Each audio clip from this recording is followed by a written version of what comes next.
अस्सलाम वालेकुम। Starling learning में खुशामदीद। आज के इस लेक्चर में हम फ़िज़िक्स फर्स्ट ईयर की बात करेंगे और ये हमारा 26वां लेक्चर है। लास्ट लेक्चर के अंदर हमने मोमेंटम के बारे में बात की थी और इम्पल्स के बारे में। आज जो उससे अगला टॉपिक है law of conservation of momentum, इसकी बात करेंगे। ये आप लोगों ने 9th क्लास के अंदर पढ़ा हुआ है, दोबारा से उसकी डिटेल है। और सबसे पहले तो isolated system, consider an isolated system, साथ ही आइसोलेटेड सिस्टम की डेफिनेशन भी है। It is a system on which no external agency exerts any force. For example, the molecules of gas enclosed in a glass vessel at a constant temperature constitute an isolated system. The molecules can collide with one another because of their random motion, but being enclosed by glass vessel, no external agency can exert a force on them. मतलब बाहर से कोई भी force उनके ऊपर नहीं लगती। ऐसे सिस्टम को हम आइसोलेटेड सिस्टम कहते हैं। ये आप लोगों ने 9th के अंदर भी इसकी डेफिनेशन की हुई है। यहाँ पे दोबारा से इसका निशान लगा लेते हैं एग्जाम्पल के तौर पे। ये ग्लास वेसल वाला कह रहा है, अब दो बॉडीज ले लें। Consider an isolated system of two smooth hard interacting balls of mass m1 and m2 moving along the same line। एक mass m1 है moving with velocity v1, other mass is m2 moving with velocity v2। तो टकराने के बाद क्या होता है, जब वो टकराते हैं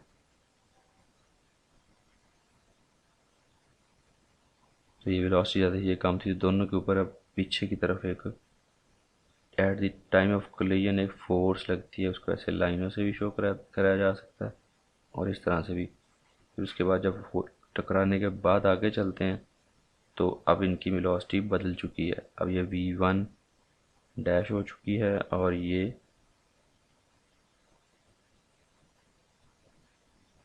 v2 डैश हो चुकी है। ठीक है, वेलोसिटी की अब बदल चुकी है।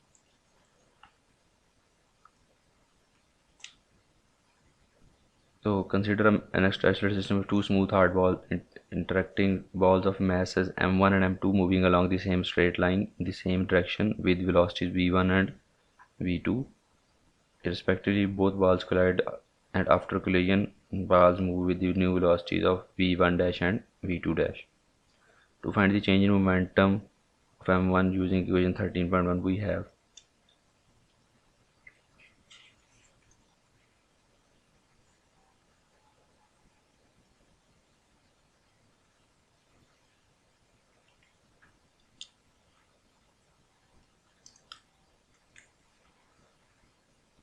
हमारे पास क्या होता है एम एफ इंटू टी। ये जो eight the collision of time, ये वाली फोर्स जो होगी जो बाहर की तरफ आ रही है, उसकी वैल्यू कैसे कैलकुलेट होगी। Change in momentum, rate of change of momentum होता है ना, m1 v1 dash minus m1 v1। इसी बॉडी का इधर से इधर मोमेंटम के अंदर कितना चेंज आया। हमने जो 9th में पढ़ा था वो इस तरह से था कि sum of these momentum before collision and sum of these momentum, इन दोनों के मोमेंटम आफ्टर कोलिजन बराबर होंगे। हम उसी तरफ ही जा रहे हैं लेकिन एक नए तरीके से कि इसकी फोर्स जो उसके ऊपर लग रही टकराने के टाइम पे, उसका कैलकुलेशन कैसे होती है। Rate of change of momentum is equal to force, तो इसका मोमेंटम कितना तब्दील हुआ। इसकी वेलोसिटी v1 थी, अब v डैश हो रही है, यहाँ पे v1 डैश हो रही है। तो कि जो वेलोसिटी के अंदर तब्दीली आएगी उस लिहाज से हम फोर्स को कैलकुलेट करेंगे। और इंटू टाइम कर रहे हैं तो ये इम्पल्स कैलकुलेट हो रहा है। At the time of collision impulse की वैल्यू कैलकुलेट हो रही है। और इसी तरह एफ इंटू टी जो है वो दूसरे के लिए ये वाला सिंपल एफ है। इसमें भी आपके पास पहले m2 था, मैं सेकंड m2 है, v2 था डैश, तब्दीली के बाद और तब्दीली से पहले।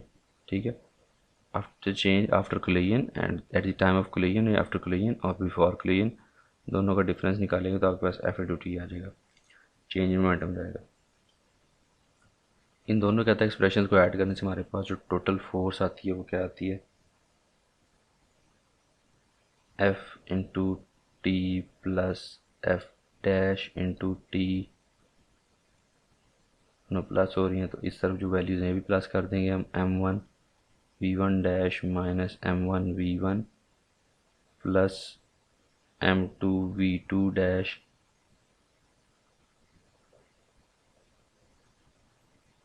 और माइनस m2 v2। तो यहाँ से f इंटू टी, यहाँ से t कॉमन आ जाएगा, f plus f dash into T m1 v1 dash minus m1 v1 plus m2 v2 dash minus m2 v2। अभी यहाँ पे देखें ये फोर्सेस क्या हैं, दोनों ऑपोजिट डायरेक्शन में सेम फोर्सेस हैं, तो f1 plus f dash equals to 0 at the time of collision. दोनों के ऊपर फोर्स जो है वो अपोजिट डायरेक्शन में सेम लग रही होगी, तो इसको कहते हैं, मतलब f1 plus f dash equals to 0 आ जाएगा, तो हम यहाँ पे इस तरफ 0 बन जाएगा। m1 v1 dash plus, sorry अब ये ज़रा जो m1 v1 डैश है और m2 v2 डैश, इनको ज़रा इकट्ठा कर लें, और minus m1 v1 minus m2 v2। अब देखें ये जो आपके पास ये दोनों मोमेंटम है, ये वी मैथ वन का मोमेंटम है और मैथ टू का मोमेंटम है आफ्टर कोलिजन, क्योंकि जब नई वेलोसिटी v1 डैश और v2 डैश आ गई। ये जो है बिफोर कोलिजन है, जब वेलोसिटी v1 और v2 थी। तो क्या करेंगे हम, m1 v1 डैश इधर रह जाएगा प्लस m2 v2 डैश भी इधर रह जाएगा, ये पूरी की वैल्यू उठा के दूसरी तरफ ले आए, तो यहाँ पे आके ये पॉजिटिव हो जाएंगी, m1 v1 plus m2 v2। तो ये आपके पास law of conservation of momentum बन गया कि sum of momentum before collision and sum of momentum after collision जो है वो ये बनता है। 9th में हमने डायरेक्ट ये लगाया था, इसमें उसने कैलकुलेशन किया with respect to the force, जो फोर्स लग रही है एट द कोलिजन टाइम, उसको यूज़ करते हुए उसने ये वाला फार्मूला डेराइव किया। हमने यही मैंने बात की थी कि 9th और 10th के अंदर हम चीज़ें पढ़ेंगे, वही फर्स्ट ईयर सेकेंड ईयर के अंदर जाकर थोड़ी सी एडवांस हो के आपके पास आ जाती हैं। तो टोटल मोमेंटम जैसे यहाँ पर उसने कहा था हमेशा 0 रहेगा, मतलब इनका जो सम है वो कांस्टेंट रहेगा। बिफोर कोलिजन आफ्टर कोलिजन दोनों का मोमेंटम सेम है, तो टोटल मोमेंटम कितना हो गया, 0। The total linear momentum of an isolated system, total linear momentum of an isolated system remains constant. This is the law of conservation of momentum, इसकी definition है। चलिए अब इसी पेज के ऊपर जो पॉइंट्स टू पॉन्डर हैं ये देख लेते हैं, और फिर सीट बेल्ट क्यों पहनते हैं और मोटरसाइकिल सेफ्टी क्यों पहनते हैं। What is the effect on the speed of the fighter plane chasing another when it opens fire? What happens to the speed of the pursued plane when it returns the fire? एक body, एक plane जो है वो आपके पास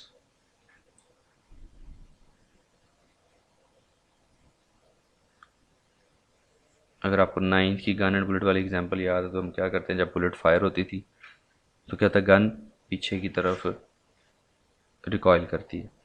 इस case में भी effect on the speed of fighter plane क्या होगा, ये समझ लें कि आपके पास फाइटर प्लेन है,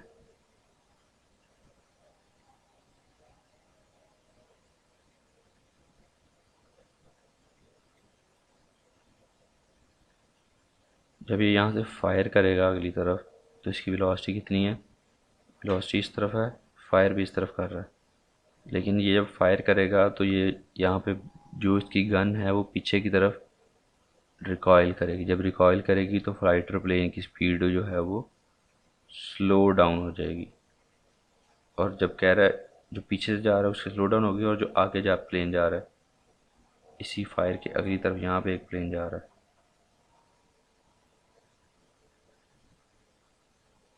वो जब पीछे की तरफ फायर करता है तो पहले भी इधर ही जा रहा था, इसका जो रिकॉइल की पुश मिलेगी वो भी वेलोसिटी की डायरेक्शन में होगी तो इसकी स्पीड बढ़ जाएगी।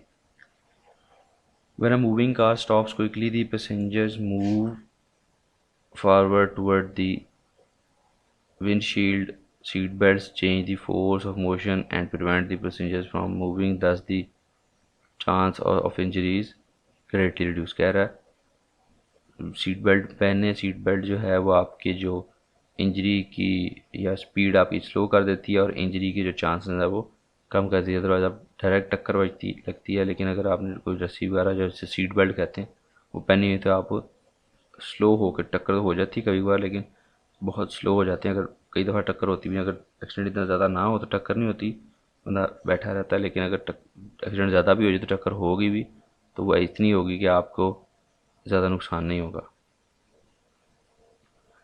मोटरसाइकिल सेफ्टी हेलमेट है, उसको पैडेड किया जाता है। पैड मतलब उसके अंदर की तरफ वो फोम लगी होती है वाइट कलर की, जिसे सी फोम कहते हैं, वो लगी होती है, उसके अंदर फेस फोम लगी होती है। तो इसलिए लगाई जाती है as to extend the time of any collision to prevent serious injury. एकदम से जब लगे, हमने पढ़ा इम्पल्स, इम्पल्स के बारे में ये हमने चीज़ पढ़ी हुई है। फोर्स इनटू टाइम, जितना time average force that acts during the time T. अगर टाइम ज़्यादा होगा तो इम्पल्स जो है वो उतना ज़्यादा इफेक्ट नहीं करेगा। जैसे यहाँ पे टाइम जितना कम था उतनी ज़्यादा फोर्स अप्लाई हो रही थी, M V F minus M V I over T. अभी जब टाइम बढ़ जाएगा तो जो उसके ऊपर जो सर के ऊपर जो फोर्स लगेगी या किसी बॉडी पार्ट पे जो फोर्स लगेगी वो कम हो जाएगी।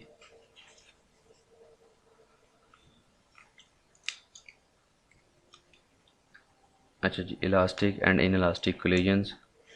Law of conservation of momentum ने जनरल वैल्यू, जनरल उसका पढ़ लिया है। अब उसके आगे ये केसेस हैं जिसमें एक इलास्टिक है और इन elastic collision. When two tennis balls collide, then after collision they will rebound with velocities less than the velocity before the impact.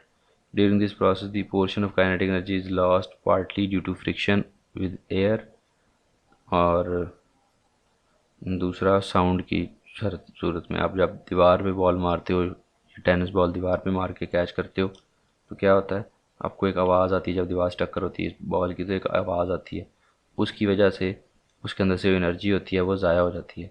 Collision in which the kinetic energy of system is not conserved is called inelastic collision. ये simple elastic और inelastic की definition है। Inelastic collision वो है जिसमें kinetic energy conserve नहीं रहती, वो ज़ाया हो जाती है। और अंडर सेंटर स्पेशल कंडीशन अगर लगा दें, रियल वर्ल्ड में तो हमेशा ज़ाया होती है काइनेटिक एनर्जी, लेकिन अगर स्पेशल कंडीशन लगा दें कुछ तो उसमें फिर क्या होता है, आइडियल सिस्टम बना दें तो kinetic energy is not lost, तो उसको कहते हैं perfectly elastic collision, perfectly elastic system. For example, when a hard ball is dropped on to a marble floor it rebounds to very nearly the initial height, it loses negligible amount of energy in the collision with the floor. वो जो जिसे कहते हैं hard ball कहते हैं, red colour की या white colour की, जो वाइट कलर की वो वनडे क्रिकेट के लिए, और जो रेड कलर की है वो टेस्ट क्रिकेट के लिए, वो जो है वो उसकी निस्बत आपकी टेनिस बॉल है उसकी निस्बत ज़्यादा ऊपर उछलती है। It is to be noted that momentum and total energy are conservation in all types of collision, however the kinetic energy is conserved only in elastic collision. कहता है एनर्जी कंजर्वेशन का जो लॉ है वो हमेशा रहेगा, उसमें तब्दीली नहीं आती। काइनेटिक एनर्जी लॉस होती है, लेकिन वो किसी और फॉर्म ऑफ एनर्जी जैसे साउंड, हीट और फ्रिक्शन के खिलाफ काम करने में ज़ाया मतलब इस्तेमाल हो जाती है, लेकिन वो कहीं ज़ाया नहीं होती, कहीं उड़ नहीं जाती, वो साउंड में, हीट में कन्वर्ट हो जाती है और काइनेटिक एनर्जी में नहीं रहती हमारे पास। अच्छा, ये इलास्टिक कोलिजन वन डायमेंशन जो है ये हमने लास्ट फर्स्ट ईयर में, सॉरी 9th में किया हुआ है। इसमें क्या होता है, we take the positive direction of velocity and momentum by applying the law of conservation of momentum we have. इसमें सिर्फ एक नई बात की गई है काइनेटिक एनर्जी कंजर्वेशन की, वो जल्दी जल्दी कर लेते हैं, फिर उसके बाद इनलास्टिक कोलिजन या अगली बातें जो इसके केसेस बाद में डिस्कस करेंगे। कह रहे दो बॉडीज़ हैं वो आपस में टकराती हैं, पहले ये बॉडी का मास ज़्यादा है, इसका मास कम है, ये v1 से जा रही है, ये v2 से जा रही है, इसकी स्पीड ज़्यादा थी तो इसने आगे इसको टक्कर मारी, उसके बाद इसकी वेलोसिटी में भी कुछ कमी आ गई और इसकी वेलोसिटी में भी कुछ इजाफा हो गया। तो according to the law of conservation of momentum हमारे पास क्या होता है, m1 v1 plus m2 v2 equals to m1 v1 dash plus m2 v2 dash. ठीक है, तो ये जो है law of conservation of momentum है, momentum remains constant in an isolated system, और जब आइसोलेटेड सिस्टम होता है तो वो इलास्टिक कोलिजन की बात होगी। That means no kinetic energy, no momentum is lost, so that means no kinetic energy is lost. तो kinetic energy before collision, अब ये kinetic energy की बात करेगा, 1/2 m1 v1 square plus 1/2 m2 v2 square equals to 1/2 m1 v1 dash का square plus 1/2 m2 v2 dash का square. Kinetic energy before collision, kinetic energy after collision दोनों same रहेंगी in case of elastic collision. ठीक है, अब इसमें से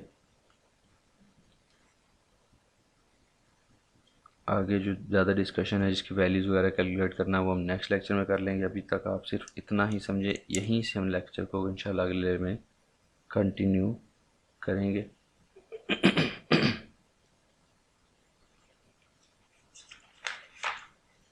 ठीक है, और हमेशा की तरह दुआ में याद रखिएगा, अपना ख्याल रखिएगा। अल्लाह हाफिज़ और अल्लाह आपका निगहबान।